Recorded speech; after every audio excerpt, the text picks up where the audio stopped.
Hi everybody, welcome to my workshop. Today it's a leather workshop, and what we're going to be doing is some basic leather crafting. Now for many years I have been collecting these leather crafting tools. You can see right here, they have little designs on them, and they're just, the idea is that they stamp into the surface of the leather, and you can create multitude of designs using these stamps. Now, you look behind me here, I have hundreds of them. I've been collecting these for many years, my whole life. In the beginning, I don't think I would give them too big of a choice of tools. I would simply give them maybe 3 or 4, even 2 tools that they're to use for their first little project. And you know, it's like anything that we do. We can do a little tiny bit, little basic stuff, where we can really get involved in it. So usually the first project that I have the children doing when they first start doing some leather crafting is to make a key ring. For a subject matter, you know, they won't know what they want to make. They think about everything in the world that they want to make, because this is going to be the most epic keychain in the world. But I don't let them get involved in thinking about getting too creative. I tell them that I want you to have a border, and I want you to have some type of a plant image in there. It could be a tree, could be a cactus, could be bamboo, and so that limits their imagination a bit, because otherwise they get stuck wanting to create something that they don't have the skill yet to be able to create, and it ends up a failure. And I don't want them to have a failure in their very first chance working with leather. So the first thing we do is we prepare the leather. Now I made a mark here along this leather where I'm going to cut it, and I'm going to use a very, very sharp knife, and I'm going to press very hard, but I need to go very slowly. This is dangerous work. Next thing I want to do is get my woodworking board out, which today is going to be a leather working board. And whenever you're doing working with leather, when you're stamping, you need to have a very hard surface underneath the leather, and I use granite. So later on, when we start doing some stamping, I'll bring the granite over, and I've already prepared my woodworking board so that the granite can sit right here. In this case, what I know is that I want to make several keychains from maybe this part, and over here I want to make like a bas-relief. I want to carve this same design into this leather. So I'm going to mark this and cut it. Now, when my students are doing this, they always want to make things really tiny. They think tiny is really wonderful. But the fact is that the very small little projects are much harder to do than a bigger one. So I encourage them to use the whole piece of leather instead of using like a small little piece in the middle.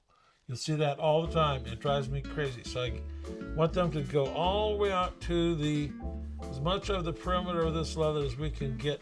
I made this piece extra long here and skinny because this is where it's going to fold and snap, and that's where the ring will fit around it.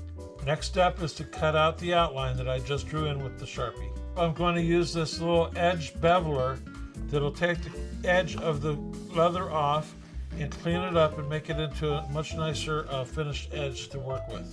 Okay, so now that I have my basic shapes ready to go, the next step is to start planning out my design.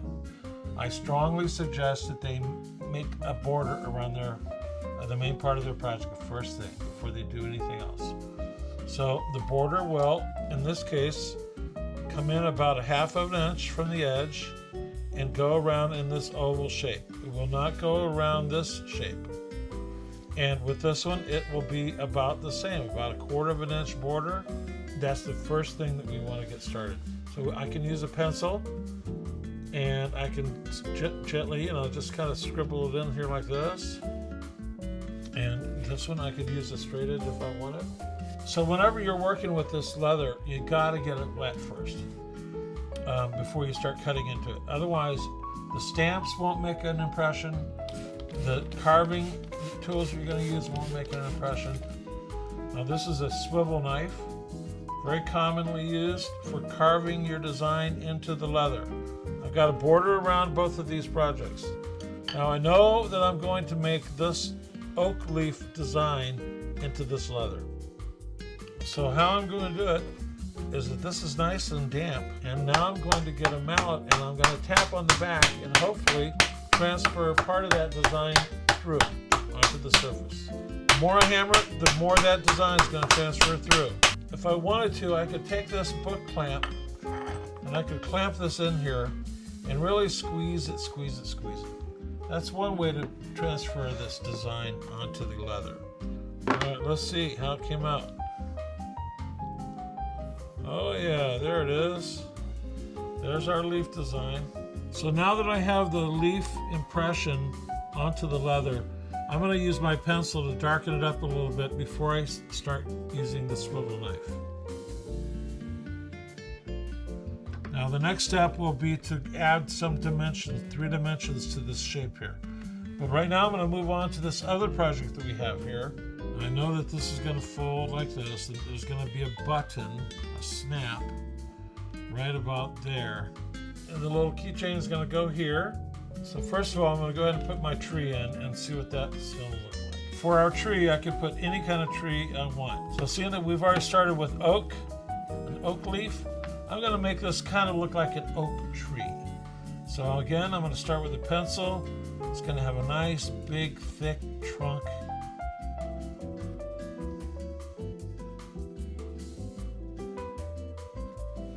Simple. For the stamps, now I'm going to limit their choice of stamps. These type of stamps are called camouflage stamps. And I'm going to have them start with camouflage for giving the texture of the leaves. Now another thing that we're going to be using at this point is called a beveling tool. And all the beveling tools look more or less like this. They're smooth. One end is up a little bit, one end is down a little bit. And that's what gives you that three-dimensional look on the parts where it's deeper. So like a gouge would cut the wood away, this particular beveling tool will push the leather away. If we use the beveling stamp first, then this is the technique they need to follow. Need to get it moist again. Then they basically take this beveling tool and outline all of these cuts that were made with the swivel knife. All right, so now I've beveled around the tree itself. Now I'm going to take the beveling tool and define this border area here. Okay, so I've got that border done with the beveling tool. See how it really makes the tree stand out and the whole design stand out? Now I'm going to use the camouflage tools. Now you'll notice a little bit larger camouflage tool. Then here's one that's a bit smaller. And now I'll use it to put some final touches around the outside of this tree that we're designing here. And that pretty much does it. I think I put a little bit more of a line in here between the branches, but I'm happy with that. I think this looks great. Now you can see that we only used, on this particular little project, we only used a beveling stamp and we used a camouflage stamp. We used 2 or 3 different types of camouflage stamps to make the leaf pattern. You know, I've got about 150 or 250 stamps behind me. I could have used anything for this leaf pattern, but I particularly like this design. I know this design because I've used it before. Sometimes it's trial and error. In that case, I'd like the children to try it first. Get a sense if this is going to work for them.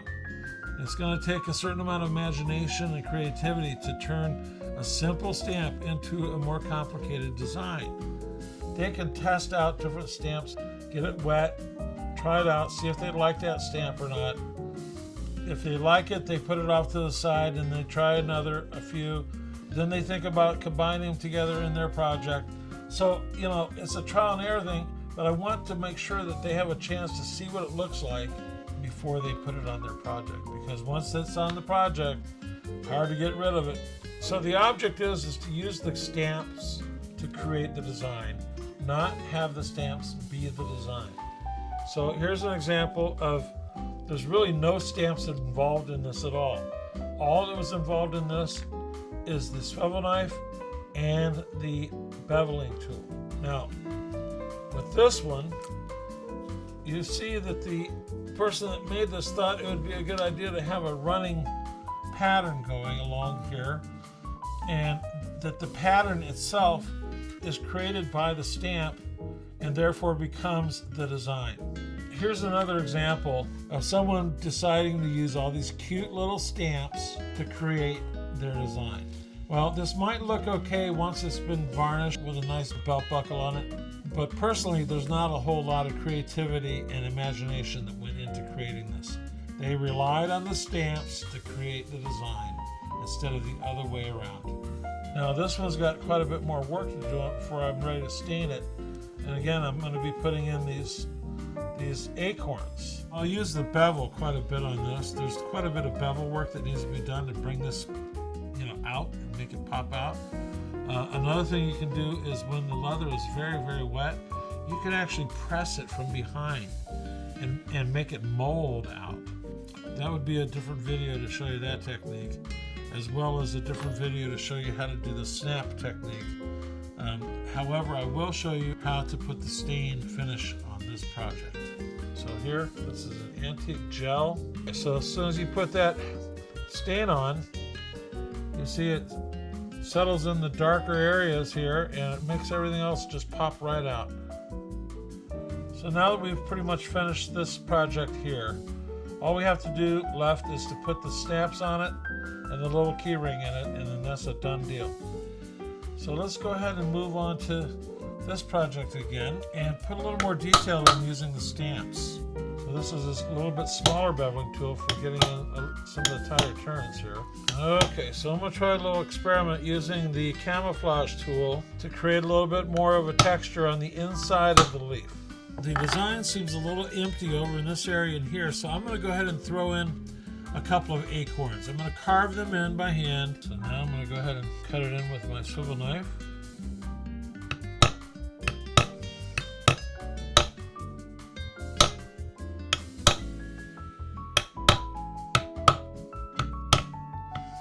That looks pretty good to me. All right, now it's time to put on the stain. This is kind of like when you're oiling your wood project, that amazing moment when it all comes together. Let's take a look and see what it looks like. So I got most of it done here, and now comes that magical moment where we wipe off the excess and reveal our beautiful design. Well, the detail is a little bit of texture here on the acorn, on the little cap that holds the acorn in. So I'm going to just gently carve a little bit of texture into that. Wipe that off and see what we got. There. Look at that little bit of detail. That's really what made this into a really special project. So, after you've finished and you think you're done, don't feel discouraged if you see something you wish you could have done, because you can still do it a lot of times. The only thing you can't do is take texture away. You can keep adding things and adding things.